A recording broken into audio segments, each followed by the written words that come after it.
Hello friends, rising star channel में आप सभी का स्वागत है।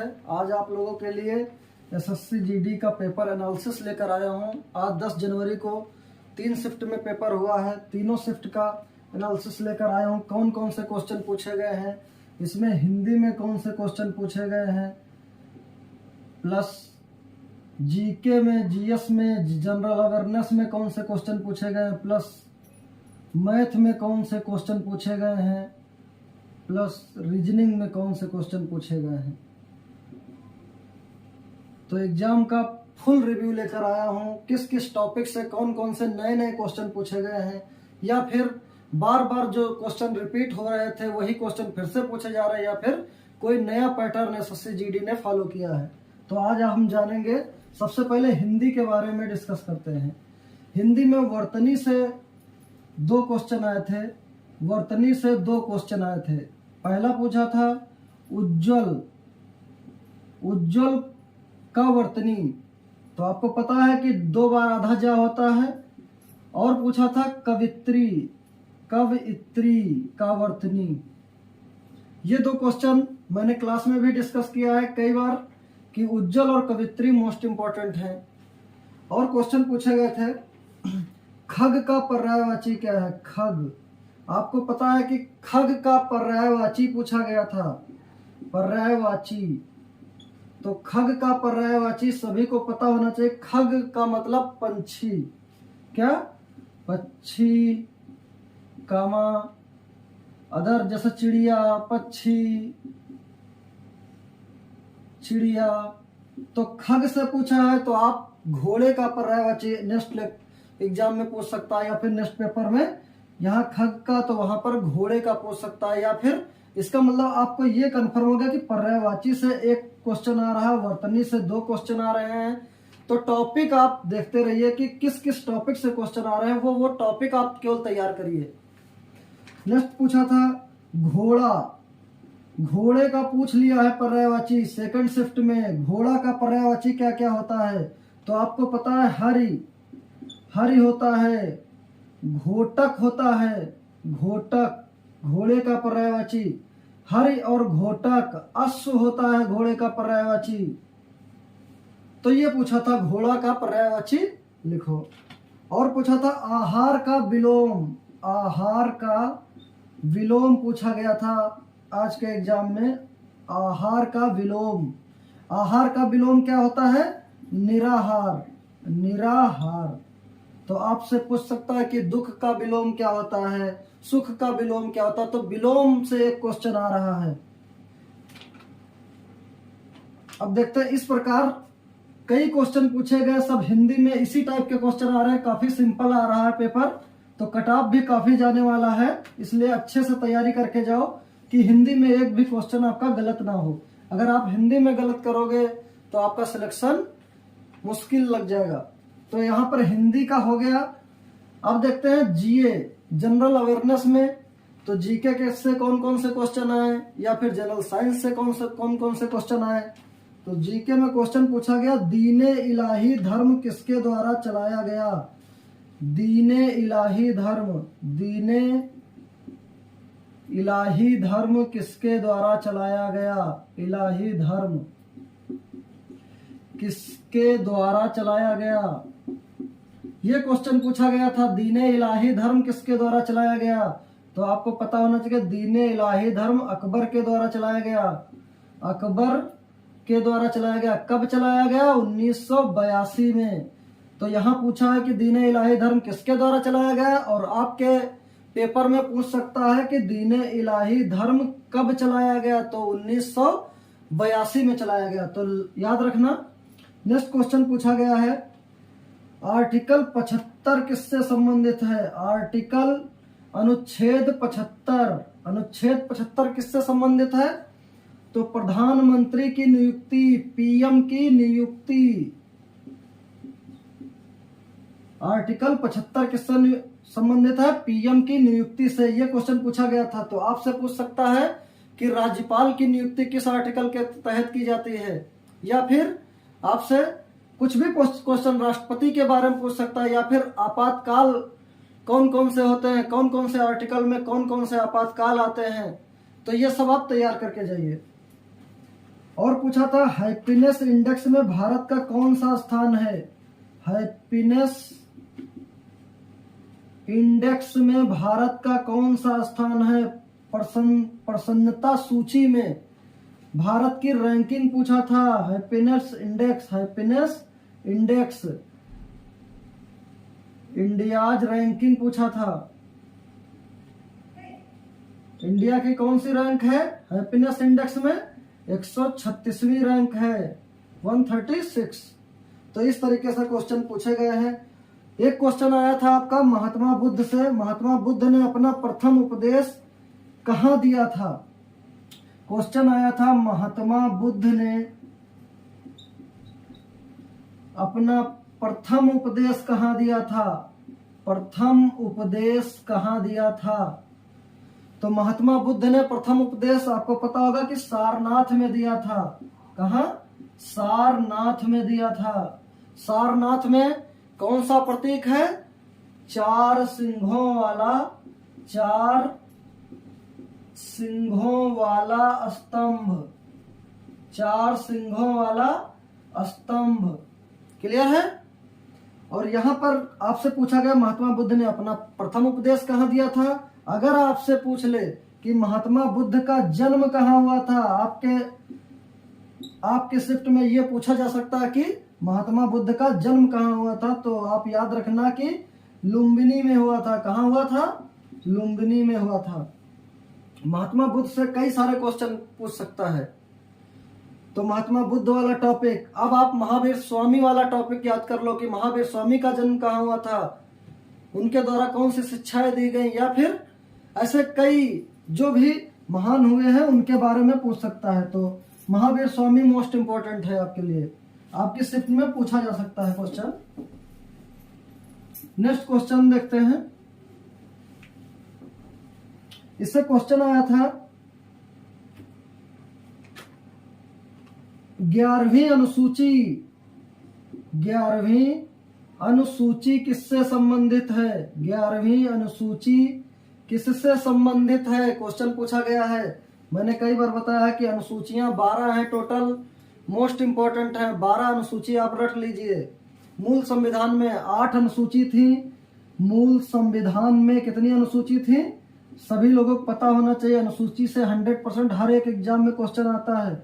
मूल संविधान में 8 अनुसूची थी, बाद में 4 जोड़ी गई, प्लस 4 जोड़ी गई। अब वर्तमान में 12 अनुसूची हैं। 12 अनुसूची हैं, याद रखना। तो 11वीं अनुसूची पंचायती राज से संबंधित है, पंचायत से संबंधित है। क्लियर है। तो 11वीं अनुसूची यहाँ पर क्वेश्चन पूछा गया है। और आपके शिफ्ट में पूछा जा सकता है 12वीं अनुसूची से क्वेश्चन। 12वीं अनुसूची से क्वेश्चन। 12वीं अनुसूची किससे संबंधित है, तो आप याद रखना कि 12वीं अनुसूची नगर निगम से संबंधित है। नगर निगम से संबंधित है। क्लियर है। तो यहाँ पूछ सकता है कि 11वीं आपके शिफ्ट में आएगा क्वेश्चन, ये मोस्ट इंपोर्टेंट है, लगभग हर एक एग्जाम में आता है। 11वीं अनुसूची में विषय कितने हैं, सब्जेक्ट कितने हैं, तो विषय कितने हैं 11वीं अनुसूची में 29 विषय हैं। और 12वीं अनुसूची में कितने विषय हैं, 12वीं अनुसूची में 18 विषय हैं। ये नगर निगम से संबंधित है। ये 11वीं अनुसूची पंचायत से संबंधित है। इसी प्रकार आपसे 10वीं भी पूछ सकता है, 9वीं भी पूछ सकता है। और इस तरीके से आप, इससे अच्छा है आप सारी 12 की 12 अनुसूची याद कर डालो। क्लियर है। 100% एक क्वेश्चन आपका कंफर्म हो जाएगा। नेक्स्ट क्वेश्चन देखते हैं कौन सा पूछा गया था।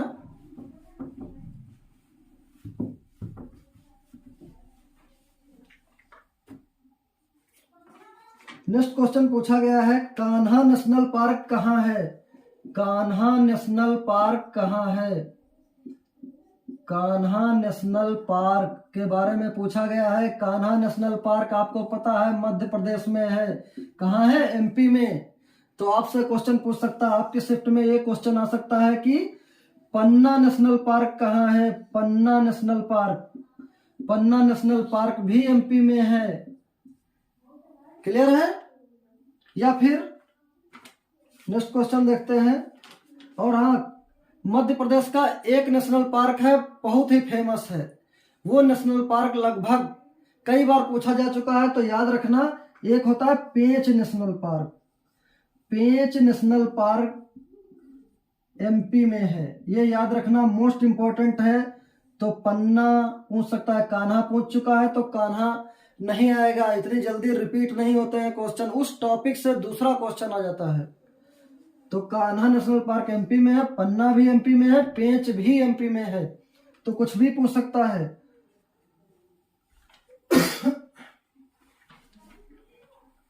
नेक्स्ट देखते हैं।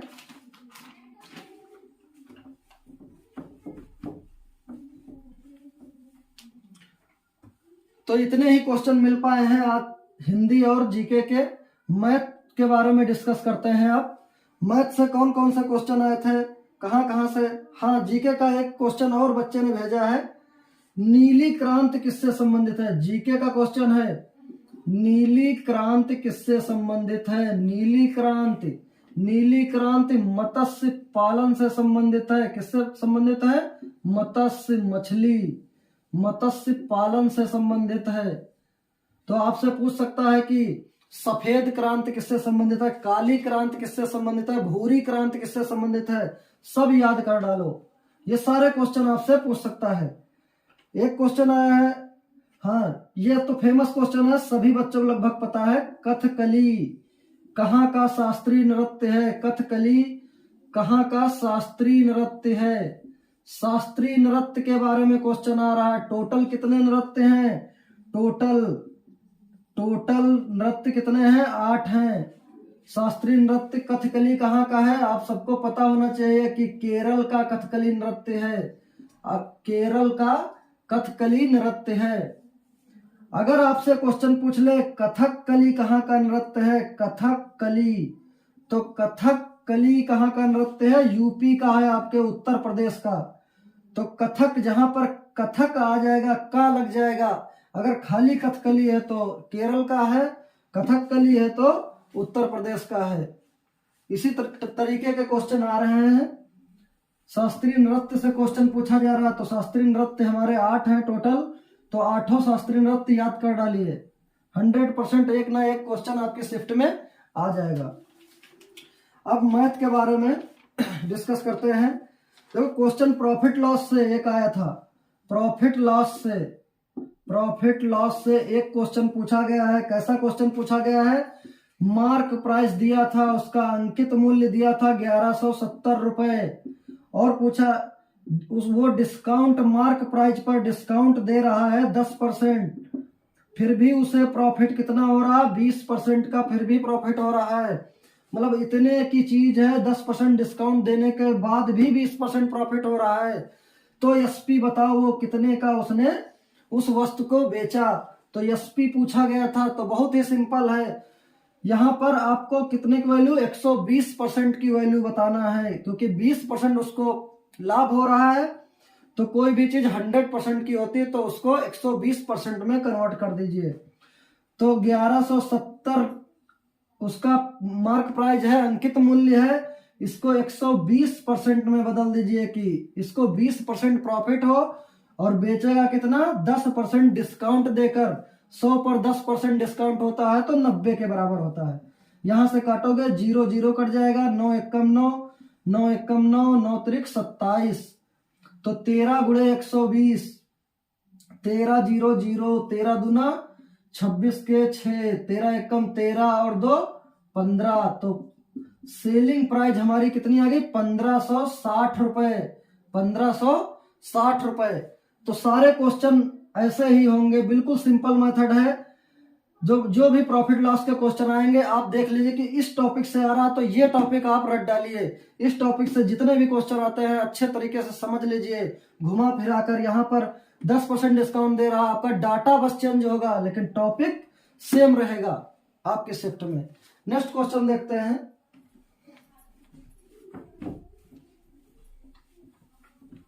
नेक्स्ट क्वेश्चन पूछा गया है आय और व्यय से। आय दिया था, इनकम आय दिया था 15,000 रुपए, और व्यय दिया था 10,200 रुपए। बचत का प्रतिशत बताना है कि बचत का प्रतिशत बताओ, बचत का प्रतिशत बताओ। तो बचत कितने परसेंट होगी? अगर उसकी आय 15,000 रुपए है, व्यय 10,200 है, तो बचत का प्रतिशत बताओ। अगर उसकी इनकम 15,000 है, खर्च कितना कर रहा है? 10,200, तो बचत कर रहा है 4,800 रुपए की। क्लियर है? तो 4,800 रुपए की बचत करेगा, किस पर करेगा?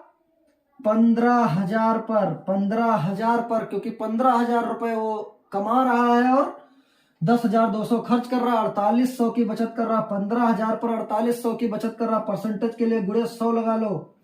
2 जीरो कैंसिल हो गया, 1 जीरो यहां से कैंसिल हो गया। 15 एकम 15, 15 3 45, 3 बचा 30 हो गया। 15 दूना 30। तो बचत का प्रतिशत कितना आ गया? 32%। देखा आपने कितना आसान क्वेश्चन। तो इस टॉपिक से भी आय व्यय बचत, आप एक फार्मूला बस मत भूलना कि आय बराबर होती है बचत प्लस व्यय। आय बराबर बचत प्लस व्यय।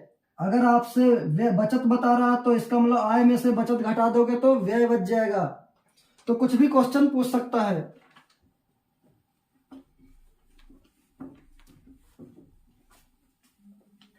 एक क्वेश्चन आया था आपका 9/√3/4 डिवाइड √2/5/10। इसे सॉल्व करना है। तो इसका आंसर कितना आएगा? देखो आप, 324 किसका स्क्वायर होता है? 18 का। 18 का अगर 324 होता है तो 18 के स्क्वायर से रूट कैंसिल हो जाएगा, 9/18 आ जाएगा। डिवाइड 225 15 का होता है बटे 10। यहां से सॉल्व करोगे तो 1/2 आ जाएगा। यहां से सॉल्व करोगे 5 15, 5 दूनी 10, 3/2। तो 1/2 को भाग देना है 3/2 से। तो नीचे नीचे कट गया, 1/3। आंसर आपका आ गया 1/3। तो इस प्रकार के क्वेश्चन पूछे जा रहे हैं।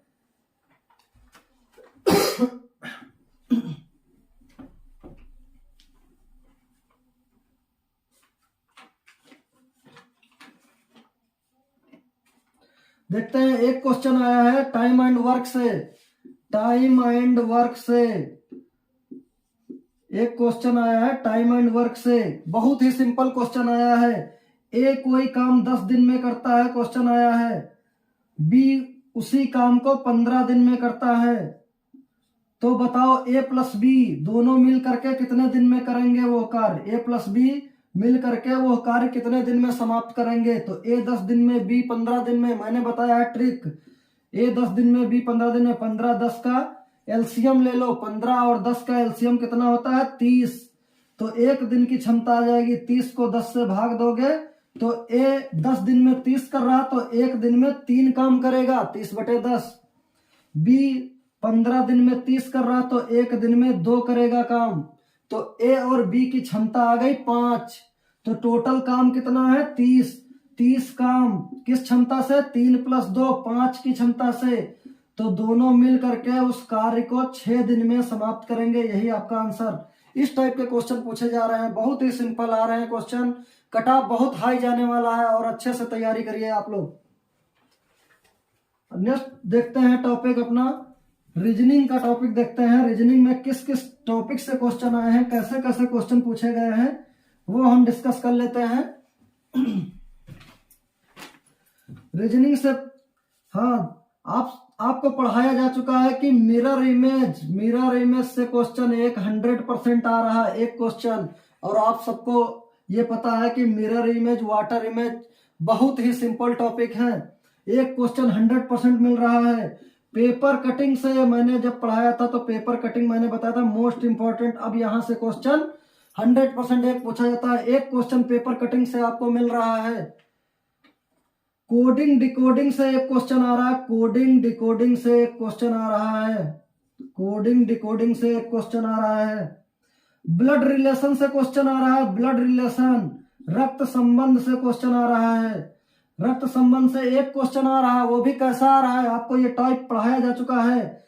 यदि ए स्टार बी का अर्थ है, ए स्टार बी का अर्थ है कि ए बी का बेटा है, ए बी का बेटा है, A@,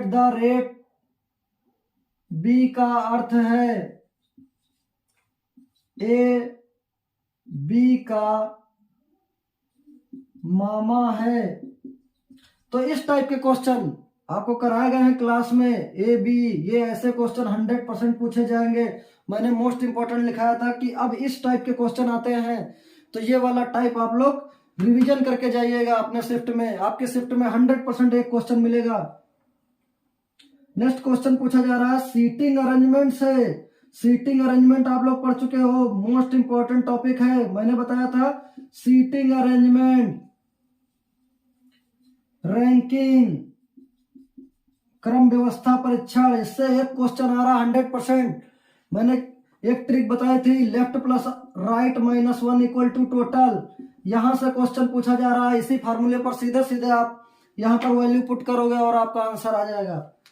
नेक्स्ट क्वेश्चन पूछा जा रहा है अल्फाबेट से। 100% अल्फाबेट से एक क्वेश्चन आ रहा है। यहाँ पर अल्फाबेट से क्वेश्चन आ रहा है, एक क्वेश्चन पूछा जा रहा है अल्फाबेट से। देखो अल्फाबेट से कौन कौन से क्वेश्चन आ रहे हैं। अल्फाबेट से एक क्वेश्चन आ रहा है, अल्फाबेट से क्वेश्चन आ रहा है। अल्फाबेट का मतलब ZXY अनुपात ऐसे करके दिया रहता है, ABCD अनुपात DXYW, इस टाइप से आगे क्या आएगा, ऐसा क्वेश्चन आएगा। तो जैसे इसका रिलेशन इससे है, इसका ऐसे है, ऐसे ही इसका रिलेशन आगे वाले से होगा। तो ऐसे क्वेश्चन आप लोग देख लेना। 100% एक क्वेश्चन आ रहा है।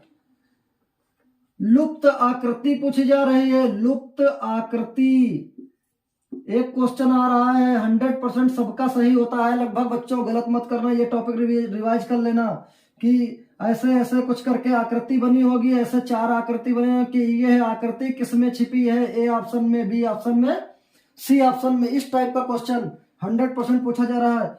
एक क्वेश्चन बच्चों पूछा जा रहा है डाइस से, डाइस पासा से, पासा से एक क्वेश्चन पूछा जा रहा है। और पासा आप लोग रिवीजन कर लीजिएगा अच्छे से। पासा लूडो जिसे बोलते हैं। क्वेश्चन सेम क्वेश्चन पूछा गया है। ऐसा ऐसे 1-2 डाइस बने हुए हैं और आकृति दे रखी है 2, 5, 3। एक में आकृति दे रखी है 4, 2, 6। यहां पर पूछा गया है 2 के विपरीत कौन सी संख्या होगी, 2 के विपरीत कौन सी संख्या होगी, कौन सी संख्या होगी। तो आप लोग पढ़ चुके हो कि 2 के विपरीत मैंने बताया था जो वर्ड कॉमन हो, 2 कॉमन है, उसको लेकर के क्लॉकवाइज घूम जाओ, क्लॉकवाइज घड़ी की दिशा में घूम जाओ। तो क्लॉकवाइज घूमोगे 2, 3, 5, यहां पर घूमोगे 2, 4, 6। तो 3, 4 के विपरीत, 5, 6 के विपरीत। तो एक अक्षर कौन सा नहीं है, 1 नहीं है। तो 2 के विपरीत कौन सा अंक होगा जो नहीं है, 1। तो आंसर क्या है आपका, 2 के विपरीत 1 होगा। क्लियर है। तो इस प्रकार से क्वेश्चन पूछे गए थे। और क्वेश्चन जैसे ही मिलते हैं वो भी क्लास में डिस्कस कर लेंगे। और आपको नेक्स्ट वीडियो भी अगली नेक्स्ट शिफ्ट का मिलता रहेगा। तो जो बच्चे चैनल को लाइक और सब्सक्राइब नहीं किए हैं वो सब्सक्राइब कर दें और दोस्तों में शेयर कर दें, जिससे कि आने वाली जो शिफ्ट है उनके एनालिसिस अच्छे से आपको मिल सके। तो पेपर एनालिसिस अगर देखना है तो आप बेल आइकन प्रेस कर दीजिए, जिससे कि कल जो पेपर होगा SSC GD का, जितने भी शिफ्ट होंगे सारी शिफ्ट के मोस्ट इंपोर्टेंट क्वेश्चन और जो आए हुए क्वेश्चन एग्जैक्ट क्वेश्चन लाएंगे, जिससे आपको ये अनुभव हो जाएगा कि या फिर अनुमान लग जाएगा कि ऐसे क्वेश्चन हमारे भी शिफ्ट में पूछे जा सकते हैं। ठीक है बच्चों, धन्यवाद।